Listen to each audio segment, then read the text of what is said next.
मुलांनो, आज आपण 11वी भूगोल पाठ्यपुस्तकातील पाठ क्रमांक 3 अपक्षयाची कारके याचा अभ्यास करणार आहोत पहा. अपक्षय म्हणजे काय? आता नावामध्येच या ठिकाणी आपल्याला हे सांगता येईल. भूमी किंवा भूपृष्ठावरती जी काही भूरूपे आहेत, त्या भूरूपावरती कार्य करणारी जी कारके आहेत, त्याला काय म्हटलं जातं? अपक्षयाची कारके. म्हणजे आता सर्वसाधारणपणे आपल्याला माहिती आहे पहा, पृथ्वीवरती जी भूरूपे आहेत, त्यामध्ये प्रथम स्वरूपाची भूमी स्वरूपे, द्वितीय स्वरूपाची भूमी स्वरूपे असं त्याचं वर्गीकरण केलं जातं. खंड आणि महासागर यांना आपण प्रथम स्वरूपाची भूमी स्वरूपे असं म्हणतो पहा. आणि या खंड महासागरावरती जी काही द्वितीय किंवा दुसरी जी भूस्वरूपे आपल्याला पाहायला मिळतात, जसं पर्वत असेल, पठारे असेल, दऱ्या असतील, याला आपण काय म्हणतो? द्वितीय स्वरूपाची भूमी स्वरूपे असं म्हणतो.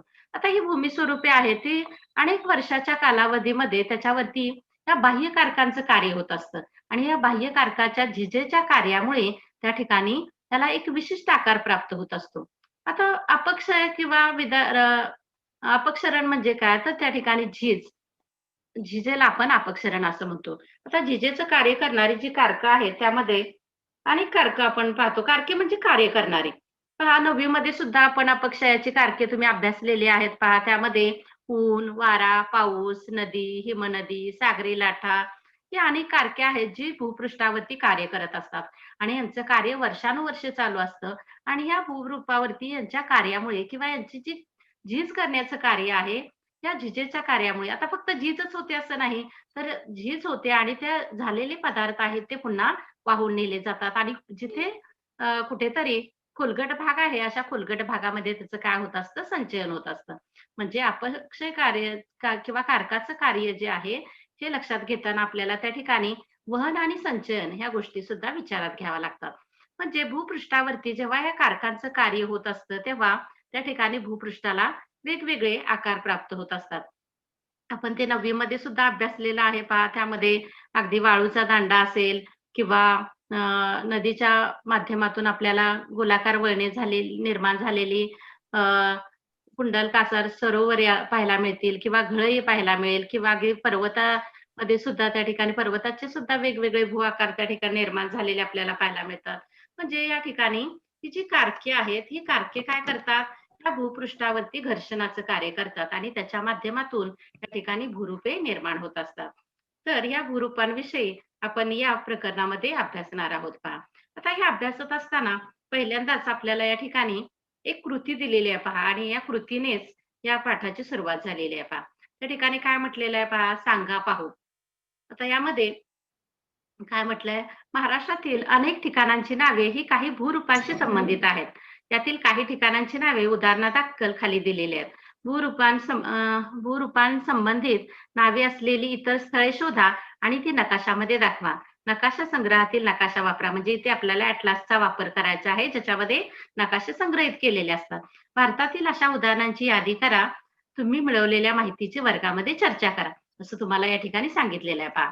नमुन्यादाखल आपल्याला या ठिकाणी काही ठिकाणांची नावं दिलेली आहेत. आता पहा इथे काय म्हटलेलं आहे, महाराष्ट्रात अशी अनेक ठिकाणं आहेत, की ज्यांचा संबंध भूरूपाशी आहे किंवा भूरूप जे निर्माण झालेलं आहे, जिजेच्या कार्यामुळे असेल, संचयन कार्यामुळे असेल किंवा त्या ठिकाणी तर कारकाच्या कार्यामुळे ही जी भूरूपं निर्माण झालेली आहेत, त्या भूरूपांना विशिष्ट अशी नावे त्यांच्यामुळे मिळालेली आहेत. अशी काही ठिकाणं या ठिकाणी आपल्याला दिलेली आहेत.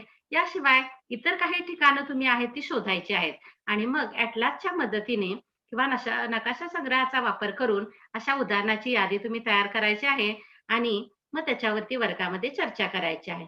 तर उदाहरणादाखल आपल्याला इथे जी दिलेली आहेत ती आपण पाहणार आहोत. या व्यतिरिक्त तुम्ही इतर काही उदाहरणं आहेत ती मुलांमध्ये चर्चा करून तुम्हाला काय माहिती आहेत का? किंवा त्याला विशिष्ट ते नाव कशामुळे मिळालेलं आहे, याची चर्चा तुम्ही करू शकता पहा. तर आता आपण ही पुस्तकामध्ये काही उदाहरणादाखल दिलेली आहेत स्थळे, त्यांचं माहिती पाहणार आहोत. आता इथे 3 कॉलम दिलेले आहेत. त्यामध्ये एकामध्ये स्थळाचं नाव म्हणजे ते विशिष्ट गाव किंवा ठिकाण आहे त्याचं नाव दिलेलं आहे. दुसरं आहे नावाशी संबंधित भूरूप म्हणजे त्या नावामुळे किंवा ते भूरूप कसं निर्माण झालेलं आहे किंवा त्या भूरूपामुळे त्या विशिष्ट स्थळाला ते नाव दिलं गेलेलं आहे का वगैरे हे या दुसऱ्या कॉलममध्ये सांगितलेलं आहे. आणि हे भूरूप कुठे आहे किंवा हे गाव किंवा हे स्थळ महाराष्ट्रामध्ये किंवा भारतामध्ये कुठे आहे, त्याचं स्थान आपल्याला या ठिकाणी 3ऱ्या कॉलममध्ये दिलेलं दिसतं पहा. त्यापैकी पहिलं जे आहे पहा ते आहे रेवदंडा. आता रेवदंडा हे ठिकाण तुम्हाला माहिती आहे कोकणामधील किंवा महाराष्ट्रातील कोकणातील जो रायगड जिल्हा म्हणजे जिथे आपण राहतो या रायगड जिल्ह्यातलंच हे रेवदंडा हे गाव आहे किंवा ठिकाण आहे. अगदी जवळ-जवळ सगळ्यांना तुम्हाला हे माहिती असेल. तुम्ही तिथे गेला सुद्धा असेल. तर हे रेवदंडा हे रायगड जिल्ह्यातील एक स्थळ किंवा एक गाव आहे पहा. आणि हे गाव की याला हे रेवदंडा हे नाव कशावरून मिळालेलं असावं? तर त्या ठिकाणी सागरामध्ये वाळूचा जो दांडा तयार झालेला आहे, त्या वाळूच्या दांड्यामुळे किंवा वाळूचं संचयन होऊन अ, या ठिकाणी हा समांतर असा बांध निर्माण झालेला आहे आणि म्हणूनच या रेवदंड्याला या ठिकाणी रेवदंडा या गावाला हे नाव मिळालेलं आहे पहा. बघा, आता वाळूचा दांडा कशाला म्हटलं जातं, तर समुद्रामध्ये शिरणारा जो जमिनीचा भाग असतो किंवा एखादं टोक असतं त्याला काय म्हणतात भूशीर. म्हणजे बघा सागर किनारा जो आहे, या सागर किनाऱ्याच्या आतमध्ये एखादा जमिनीचा भाग घुसलेला असतो पहा. अशा भूशिराच्या बाजूने काय होतं, त्या ठिकाणी वाळूचं संचयन होतं आणि असं वाळूचं संचयन किनाऱ्याला एका भूशिरापासून दुसऱ्या भूशिरापर्यंत होतं. म्हणजे त्या ठिकाणी असा गोलाकार आकाराचं भूशिरे आत अशी शिरलेली दिसतात आणि त्याचा जो मधला वक्राकार भाग आहे, त्या ठिकाणी काय होतं, वाळूचं संचयन होतं पहा. आणि नंतर त्याची लांबी कालांतराने वाढत जाते. म्हणजे एकाच दिवशी सिंचन होते का? वाळू आहे किंवा जो गाळ आहे समुद्राच्या लाटांनी येणारा, तो किनाऱ्यावरती त्या गोलाकार भागामध्ये साचत जातो आणि ही क्रिया वारंवार होते. दरवर्षी किंवा हजारो वर्षापासून ही क्रिया होत असते आणि त्यामुळे काय होतं, वाळूचं संचयन आहे ते वाढत जाते. म्हणजे वाळू ही साठत जाते. आणि त्या ठिकाणी पुळण किंवा जे बीच असतात, त्या बीच पासून जवळच काही अंतरावर पाण्यात घुसणारे बांधासारखे भूरूप तयार होते किंवा बांधासारखा आकार त्या ठिकाणी तयार होतो. त्याला काय म्हटलं जातं? वाळूचा दांडा म्हटलं जातं. आता रेवदंड्याच्या ठिकाणी अशाच प्रकारची क्रिया झालेली आहे. वाळूचं संचयन या ठिकाणी बांधासारखं झालेलं आहे. म्हणून या ठिकाणी असलेलं हे जे गाव आहे त्याला कदाचित रेवदंडा हे नाव दिलं असावं, असं आपल्याला या ठिकाणी सांगता येईल. आता या रेवदंड्याशिवाय इतर काही महाराष्ट्रामध्ये अशी ठिकाणे आहेत का, की तुम्ही शोधायची आहेत? त्यापैकी आपल्याला एक सांगता येईल श्रीवर्धन. श्रीवर्धन या ठिकाणी सुद्धा अशा प्रकारे एक वाळूचा दांडा तयार झालेला आपल्याला पाहायला मिळतो पहा. असं या रेवदंड्याबद्दल आपण सांगू शकतो पहा. त्यानंतर दुसरं जे ठिकाण आहे ते म्हणजे गणपतीपुळे. आता गणपतीपुळे हे सुद्धा तुम्हाला ज्ञात आहे. महाराष्ट्रातीलच हे ठिकाण आहे. त्याचबरोबर कोकणामध्ये असलेलं किनारपट्टीवरती किंवा बीचच्या जवळच असलेलं असं हे एक धार्मिक स्थळ आहे पहा. गणपतीपुळे म्हटलं की तिथे गणपतीचं मंदिर आहे. हे तुम्हाला माहिती आहे पहा. आणि या गणपतीपुळ्या हे महाराष्ट्रातील कोकणातील रत्नागिरी जिल्ह्यामध्ये येतं पहा. रत्नागिरी जिल्ह्यातील हे एक किनारपट्टीवरचं गाव आहे.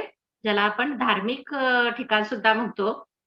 आता हे गणपतपुळे या हे नाव कशामुळे तयार झालं असावं? तर त्या नावाशी संबंधित त्या ठिकाणी भूरूप आपल्याला पाहायला मिळतं. ते कोणतं भूरूप आहे? तर पुळण. पुळण म्हणजे काय? तर ज्याला आपण बीच म्हणतो. बीच म्हटलं की आपल्याला चांगलं समजतं पहा. म्हणजे ज्या ठिकाणी समुद्रकिनारा जो आहे, त्या ठिकाणी वाळूचं बारीक अगदी वाळू असते. या वाळूचं संचयन झालेलं असतं त्याला आपण बीच म्हणतो.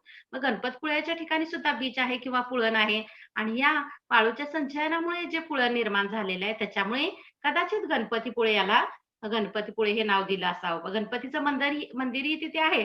त्याचबरोबर ती पुळणी आहे किंवा बीच आहे म्हणून त्याला काय म्हटलेलं आहे? गणपतीपुळे म्हटलेलं आहे. आणि हे ठिकाण कुठे आहे? तर रत्नागिरी जिल्ह्यामध्ये असलेलं आपल्याला पाहायला मिळतं. हे आपल्याला सांगता येईल पहा. ते नकाशामध्ये सुद्धा तुम्ही पुन्हा पाहू शकता पहा. त्यानंतर आपल्याला या ठिकाणी तिसरं ठिकाण दिलेलं आहे ते म्हणजे प्रवरा संगम. आता संगम म्हटलेला आहे. प्रवरा ही काय आहे? नदी आहे पहा. या ठिकाणी प्रवरा नदीवरती जो संगम आहे, 2 नद्यांचा संगम या ठिकाणी झालेला आहे. म्हणजे या ठिकाणी सुद्धा एक नद्यांच्या संगमाचा भाग आहे म्हणून सुद्धा याला प्रीती संगम किंवा प्रवरा संगम असं म्हटलेलं आहे. आणि हे ठिकाण कुठं आहे? तर महाराष्ट्रातील अहमदनगर जिल्ह्यामध्ये या ठिकाणी हे ठिकाण असलेलं आपल्याला पाहायला मिळतं. तर आता पुळण म्हणजे काय पहा? तर पुळण म्हणजे 2 समुद्र भूशिराच्या दरम्यान जो समुद्र किनाऱ्याचा आंतरवक्र भाग असतो पहा, जो असा आंतरवक्र झालेला किंवा खोलगट भाग असतो, तिथे काय होतं लाटांमुळे अपक्ष अपक्षरण किंवा झीज झालेले जे पदार्थ आहेत किंवा अगदी बारीक वाळू आहे, त्याचं वहन होऊन संचयन होतं. म्हणजे ती बारीक वाळू आहे, ती या किनारपट्टीवरती साचली जाते. तसंच या समुद्राच्या लाटांनी आणलेल्या गाळाबरोबरच नदींनी सुद्धा काही वाहून आणलेला गाळ असतो, तो सुद्धा गाळ किंवा त्याला अवसाद आपण म्हणतो, तो सुद्धा या भागामध्ये काय होतं लाटांची गती कमी झालेली असते. त्यामुळे त्या आंतरवक्र भागामध्ये तो साचतो आणि मग त्या ठिकाणी अशा प्रकारचे बीचेस किंवा पुळण निर्माण होतात पहा. आता असे पुळण कुठे आपल्याला अजून सांगता येतील तर महाराष्ट्रातील दिवेआगर आहे, गुहागर आहे, हरिहरेश्वर असेल, कुणकेश्वर सांगू शकतो आपण. ही काही बीचेस आपल्याला या ठिकाणी सांगता येतील. त्याचबरोबर भारतातील सर्वात लांब पुळण आहे ती म्हणजे मरीना बीच. मरीना बीच ही भारतातील सर्वात लांब असलेली बीच आहे किंवा पुळण आहे आणि हे कुठे आहे तर तामिळनाडू राज्यातील चेन्नई या ठिकाणी हा मरीना बीच आहे किंवा मरीना हे पुळण आहे पहा.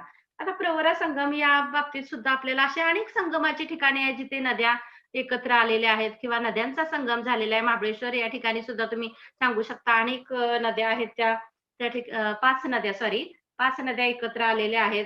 5 नद्यांचा संगम आपल्याला त्या ठिकाणी पाहायला मिळतो. त्यानंतर सातारा जिल्ह्यातील कराड हे ठिकाण आहे. या ठिकाणी कोयना आणि कृष्णा या 2 नद्या एकत्र आलेल्या आहेत. त्या अगदी समोरासमोर येऊन एकमेकीला मिळालेल्या आहेत. म्हणून त्याला काय म्हटलेलं आहे प्रीती संगम असं देखील म्हणतात. कराडची जी कृष्णा आणि कोयना ही नदी आहे त्याला काय म्हटलेलं आहे प्रीती संगम. प्रीती कशाला म्हणतो आपण जेव्हा समोरासमोरून आपण एकमेकाला भेटतो तेव्हा अशा प्रकारे त्याला प्रीती संगम म्हटलं जातं.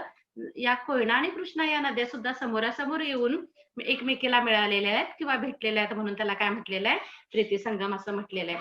असे अनेक उदाहरणं आपल्याला या संगमाची वगैरे देता येतील. त्यामध्ये किंवा भूरूपांमुळे अशी काही विशिष्ट नावं निर्माण झालेली आहेत किंवा विशिष्ट ठिकाणा नावं प्राप्त झालेली आहेत. असं सातमाळा हे सुद्धा सांगता येईल. सातमाळा या डोंगराच्या रांगा आहेत पहा. त्यानंतर तोरणमाळ किल्ला आहे तो सुद्धा साधारणपणे अशाच प्रकारे भूमी स्वरूपामुळे निर्माण झालेला आहे. त्यानंतर अहमदनगर जिल्ह्यातील जे काहूरचं पठार आहे हे पठार आता काहूर पठारच म्हटलेलं आहे त्या म्हणजे त्या ठिकाणी ते पठार निर्माण झालेलं आहे. हे सुद्धा एक भूमी स्वरूप आहे म्हणून त्याला काहूर पठार असं म्हटलं गेलेलं आहे. त्यानंतर आपल्याला पारनेर अहमदनगर जिल्ह्यातील जो पारनेर तालुका आहे आपल्या पारनेरकर महाराजांचं जे गाव आहे पाहते त्या ठिकाणी सुद्धा हे कानूर पठार निर्माण झालेलं आपल्याला पाहायला मिळतं पहा. त्याशिवाय लेण्यांद्री हे एक ठिकाण आहे.